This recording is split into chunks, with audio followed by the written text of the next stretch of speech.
What's up, everybody? We're getting closer to the end of our beginner's guide, and we have some really valuable information in store. In this video, we'll be talking about a topic that you might have heard about in previous videos, but it'll be further explained in this one. Let's get right to it. So we're talking about breakthroughs and false breakthroughs. A breakthrough is a price action that indicates the price either no longer follows a trend or no longer is held by a price. We learned a little bit about that in the previous videos dealing with trend lines and support and resistance lines. So the term breakthrough is very self-explanatory. When the price breaks through, the action is apparent and it's easy to see.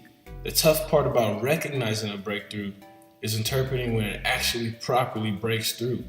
I say this because you can have the illusion of breaking through, when in actuality that illusion is called a false breakthrough.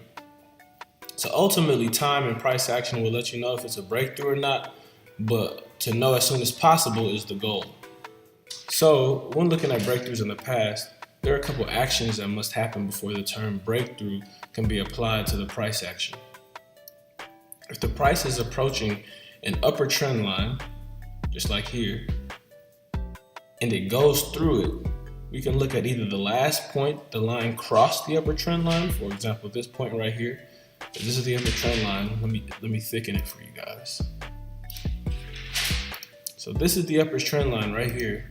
So we can either look at the time when the price broke through, so this point right here as the low, or we can look at this next point right here, the actual relative low right before that as the low. So either this point here, the actual low, or the point where it broke through the trend line.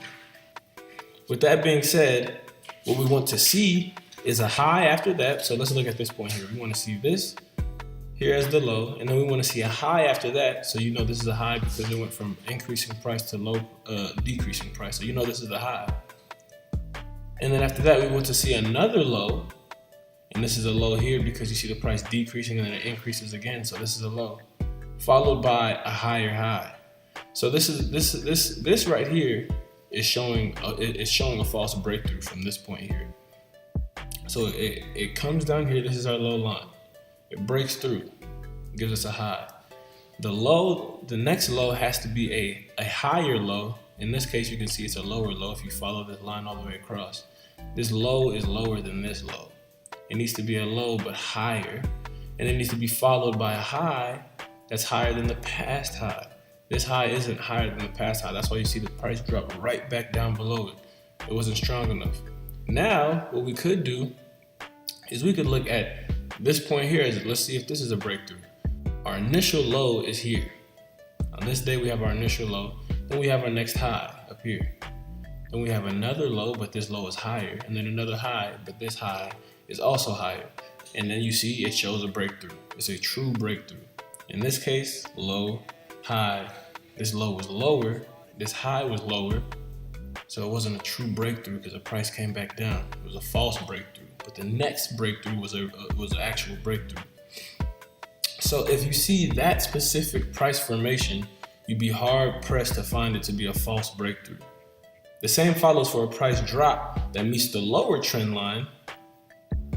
You're going to want to see a high, then a low, then a lower high, and then followed by a lower low. It'll just be this same thing upside down. I'll show you an example right after this. So the breakthrough formation for the upper trend line applies the same, just like I just showed you. The resistance. It applies the same to an upper trend line. So we can look right here. Here's another example of it breaking through upwards, but this time it's a trend line rather than a resistance line. So it breaks through this trend line.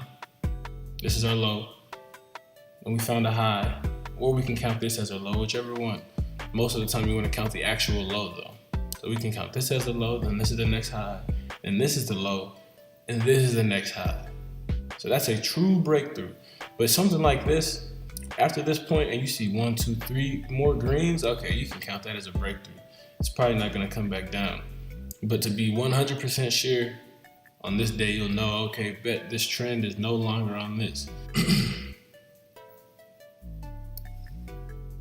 So let's give an example of a breakthrough downwards. Okay, I got one here. So we'll be looking at this support line. So the price it's up here, it's playing, whatever. So it gets here and it causes a little high. So now we got a high because we're trying to see if it's gonna break through a lower support. So we got a high for the lower support. This is for the downwards breakthrough. We got a high and we got a low. And we got another high, but this high is lower than this high. Good. Then we got another low. And this low is lower than this low. True breakthrough. It came through the support line. It even tried to act as a false breakthrough by coming back up, but you can see the formation let us know it was a true breakthrough. And you can see the price just continue to drop afterwards. So that's the one way to ensure that the price is going to stay on a certain trend or break a certain trend and it started a new one. Now the information you should be leaving with is as follows. You can treat a resistance and an upper trend line like the same thing. Just like we did back here. We can treat this resistance and this upper trend line as the same thing.